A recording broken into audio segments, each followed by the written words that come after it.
மாணவர்களின் ஆடிட்டர் கனவை நிஜமாக்க பிகாம் டிகிரியுடன் சிஏ சிஎம்ஏ ஆடிட்டிங் படிப்புகளையும் இணைந்து படிக்க RD college of commerce and professional studies Perundurai Erode. For admissions call 9843885222. சென்னையில் கே பழனிசாமியின் வீட்டுக்கு அடுத்தடுத்து வருகை தரும் வேலுமணி தரப்பு சட்டமன்ற உறுப்பினர்கள். ஆற்காடு சுகுமார், சங்கரன் கோவில் திலீபன் ஜெய்சங்கரன், அந்தியூர் ஹரிபாஸ்கர் ஆகியோர் வருகை தந்துள்ளனர். மேலும் சி.வி. சண்முகத்தின் ஆதரவாளராக இருந்த எம்எல்ஏ பன்ருட்டி மோகன் கே.பி. முனுசாமியை சந்தித்துள்ளார்.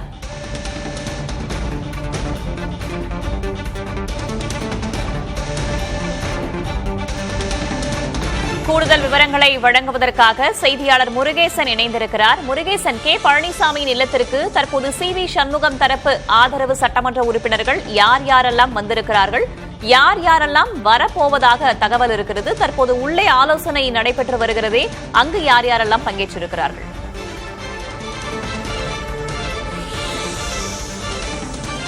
வேதவள்ளி, தமிழக சட்டமன்ற தேர்தலில் அதிமுக 47 இடங்களில் கைப்பற்றிய நிலையில் அக்கட்சி 3வது இடத்தில் தள்ளப்பட்டது. இந்நிலையில் தமிழக வெற்றி கழகத்திற்கு ஆதரவு அளிக்கக்கூடிய வகையில் கட்சி இரண்டாக பிளவுபட்டது. குறிப்பாக பார்த்தீங்கன்னா எஸ்.பி. வேலுமணி மற்றும் சி.வி. சண்முகம் தலைமையில் 25 எம்எல்ஏக்கள் பிளவுபட்டு அவருக்கு ஆதரவு தெரிவித்த நிலையில் எடப்பாடி அணி கட்சியின் பொதுச் செயலாளர் எடப்பாடி பழனிசாமிக்கு 22 எம்எல்ஏக்கள் மட்டுமே ஆதரவு அளித்திருந்த நிலையில் இருந்தார்கள். இதனை கொறடா உத்தரவை மீறி இவர்கள் வாக்களித்து விட்டார் என்ற குற்றச்சாட்டு முன்வைத்ததில் சபாநாயகருக்கு எடப்பாடி தரப்பில் அக்கட்சியின் கொறடா அக்ரி கிருஷ்ணமூர்த்தி புகார் மணி கொடுத்திருந்தார்.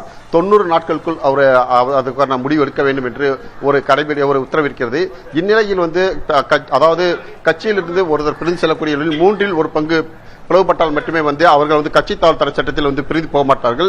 இந்நிலையில் தற்போது 25 எம்எல்ஏக்களை சென்ற நிலையில் அவர்கள் மீது நடவடிக்கை எடுக்க வாய்ப்பு இருக்கிறது.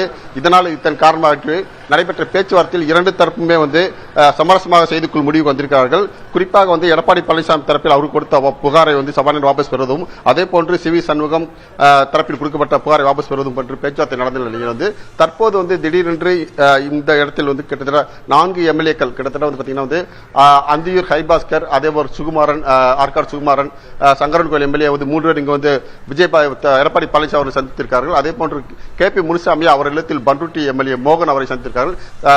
சி.வி. சண்முகம் தரப்பில் எடப்பாடி எம்எல்ஏக்கள் 4 பேர் திடீரென்று எடப்பாடி அணிக்கு மாறியிருப்பதால் எடப்பாடியின் பலம் அதிகரிக்கிறது. கிட்டத்தட்ட 22 எம்எல்ஏக்கள் இருந்து 26 எம்எல்ஏக்கள் இருக்கிறது.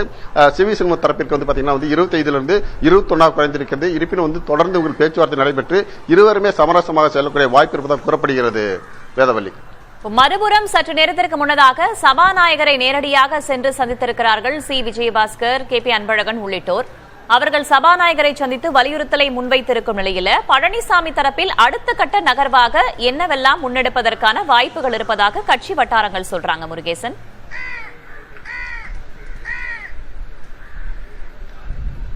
அதுவரை நாம் ஏற்கனவே குறிப்பிட்டது போல கட்சி தாவல் தடை சட்டத்தின் மேல் அவர்கள் நடவடிக்கை எடுக்க வாய்ப்பு. குறிப்பாக பாத்தீங்கன்னா ஒரு கட்சியில் உள்ள எண்ணிக்கை அடிப்படையில் 3 ஒரு பங்கு பிரிந்து சென்றால் மட்டுமே அவர்கள் மீது கட்சி தாவல் தடை சட்டம் வராது. தற்போதுள்ள 47 எம்எல்ஏக்களில் 32 பேர் பிரிந்து சென்றிருந்தால் இந்த பிரச்சனை வந்திருக்காது. ஆனால் இவர்கள் 25 பேர் பிரிந்து சென்றதால் அவர்கள் மீது கட்சி தாவல் தடை சட்டத்தின் மேல் நடவடிக்கை வாய்ப்பு இருக்கிறது. அதன் அடிப்படையில் தற்போது எடப்பாடி தரப்பில் கொடுக்கப்பட்ட புகார் அடிப்படையில் 90 நாட்களுக்குள் சபாநாயகர்கள் முடிவு எடுக்க வேண்டும். அதற்கான காலக்கெடு இருக்கக்கூடியது. எடப்பாடி தரப்பிலிருந்து மேலும் ஆட்களை திரட்டி அவர்கள் அணியை பலப்படுத்தக்கூடிய சூழ்நிலை இல்லாத நிலையில் சி.வி. சண்முகம் மற்றும் எஸ்.பி. வேலுமணி தரப்பில் சமரச பேச்சுவார்த்தைக்கு செய்துள்ளார்கள். அதனையும் ஏற்றுக்கொண்டு எடப்பாடி பழனிசாமி அவர்கள் பேச்சுவார்த்தை வரவேற்று பேசியிருக்கார்கள். கடந்த சில நாட்களில் பேச்சுவார்த்தை நடைபெற்ற நிலையில் தற்போது பாத்தீங்கன்னா திடீரென்று இன்று காலையிலிருந்து 4 எம்எல்ஏக்கள், அதாவது சி.வி. சண்முகம், எஸ்.பி. வேலுமணி தரப்பில் எம்எல்ஏக்கள் எடப்பாடி சந்தித்து ஆதரவு தெரிவித்தார்கள். அவருடைய பலம் அதிகரிக்கிறது. இன்னும் வரக்கூடிய நாட்களில் பிரச்சனை சுமார் முடிக்க வாய்ப்பு இருக்கிறது. 2 தரப்பிலுமே சமரசமாக பேசப்பட்டு ஒருமித்த கருத்துடன் அனைவருமே ஒன்றிணைந்து செயல்படுவதாக கூறப்படுகிறது. இணைப்பில் முருகேசன், நம்ம தொடர்ந்து பேசலாம். செய்தியாளர் வீரகுமார் இணைந்திருக்கிறார். தற்போது அவரிடம் கூடுதல் விவரங்களை கேட்டறியலாம். வீரகுமார், ஒருபுறம் சி.வி. சண்முகம் தரப்பு ஆதரவு சட்டமன்ற உறுப்பினர்கள் ஒவ்வொருவராக கே பழனிசாமியை சென்று சந்தித்துக் கொண்டிருக்கிறார்கள். இந்த சூழல்ல சி.வி. சண்முகம் தரப்பில் இருக்கக்கூடிய சட்டமன்ற உறுப்பினர்கள் ஆதரவாளர்களுடைய நிலைப்பாடு என்பது என்னவாக இருக்கிறது? அவங்களுடைய அடுத்த கட்ட நகர்வாக என்னவிருக்கும் அப்படின்னு கட்சி வட்டாரங்கள் சொல்றாங்க. வேதவள்ளி சட்டமன்ற தேர்தல் முடிவுக்கு பிறகு அதிமுக 2 அணியாக பிளந்திருந்தது. அதிமுக பொதுச் செயலாளர் எடப்பாடி பழனிசாமி அவருடைய தலைமையில ஒரு சட்டமன்ற உறுப்பினர்கள், ஆதரவு எம்எல்ஏக்கள் அவரோடு இருந்தார்கள். அதே போல சி.வி. சண்முகம், எஸ்.பி. வேலுமணி இவர்கள் தரப்புல ஒரு ஆதரவு எம்எல்ஏக்கள் என சி.வி. சண்முகம், எஸ்.பி. வேலுமணி தரப்புல சுமார் 25 ஆதரவு எம்எல்ஏக்களும், அதிமுக பொதுச் செயலாளர் எடப்பாடி பழனிசாமி அவர் தரப்புல சுமார் 22 எம்எல்ஏக்களும் என மொத்தம் 47 எம்எல்ஏக்கள் 2 அணியாக பிரிந்திருந்தார்கள். ஒரு பெருஞ்செய்தியாக கிட்டத்தட்ட 10 நாட்களுக்கு மேலாக இந்த செய்தியை பார்த்து வரக்கூடிய சூழ்நிலையில தற்போது சி.வி. சண்முகம், எஸ்.பி. வேலுமணி தரப்பில் இருக்கக்கூடிய 3 சட்டமன்ற உறுப்பினர்கள் அணி மாறி இருக்கிறார்கள் என்ற செய்தியை தான் பார்க்கிறோம்.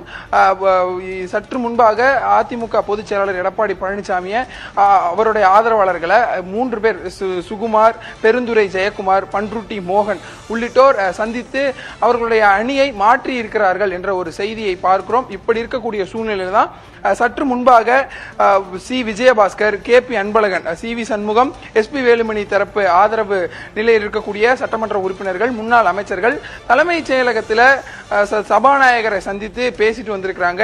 சபாநாயகர் தரப்புல எதற்காக இந்த சந்திப்பு இருந்தது என்பது குறித்து கேட்கும் போது, ஏற்கனவே அதிமுகவினுடைய சட்டமன்ற கட்சி தலைவராக எஸ்.பி. வேலுமணியை நியமிக்க வேண்டும் என இவர்கள் தரப்புல ஒரு கடிதம் கொடுத்திருந்தாங்க. கொறடாவாக விஜயபாஸ்கரை நியமிக்க வேண்டும் என கடிதம் கொடுத்திருந்தாங்க.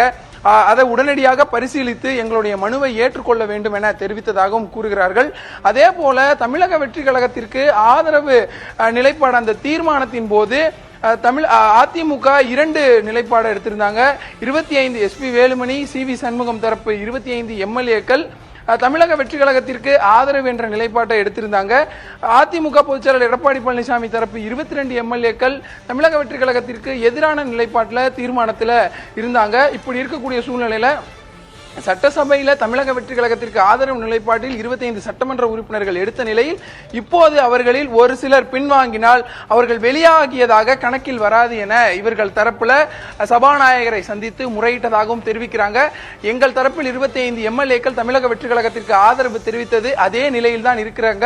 அவர்கள் ஆதரவு தெரிவித்த பிறகு வேற அணிக்கு மாறினால் அது செல்லாது. 25 எம்எல்ஏக்கள் எங்களோட தான் இருக்கிறதாக இவர்கள் தரப்புல சபாநாயகரை சந்தித்து பேசியதாகவும் தெரிவிக்கிறார்கள். வேதவள்ளி, சட்டமன்ற தேர்தலுக்கு பிறகு அதிமுக 2ஆக பிளவுபட்டிருக்கிறது. தாவேக ஆதரவு நிலைப்பாடு, எதிர்ப்பு நிலைப்பாடு என்று அடுத்தடுத்த நகர்வுகள் எவ்வாறாக இருக்க போகின்றன என்பதையும் நாம் பொறுத்திருந்து பார்க்கலாம். தகவல்களுக்கு நன்றி வீரகுமார் மற்றும் முருகேசன். மாணவர்களின் ஆடிட்டர் கனவை நிஜமாக்க பிகாம் டிகிரியுடன் CA, CMA ஆடிட்டிங் படிப்புகளையும் இணைந்து படிக்க RD college of commerce and professional studies, Perundurai, Erode. For admissions call 9843885222.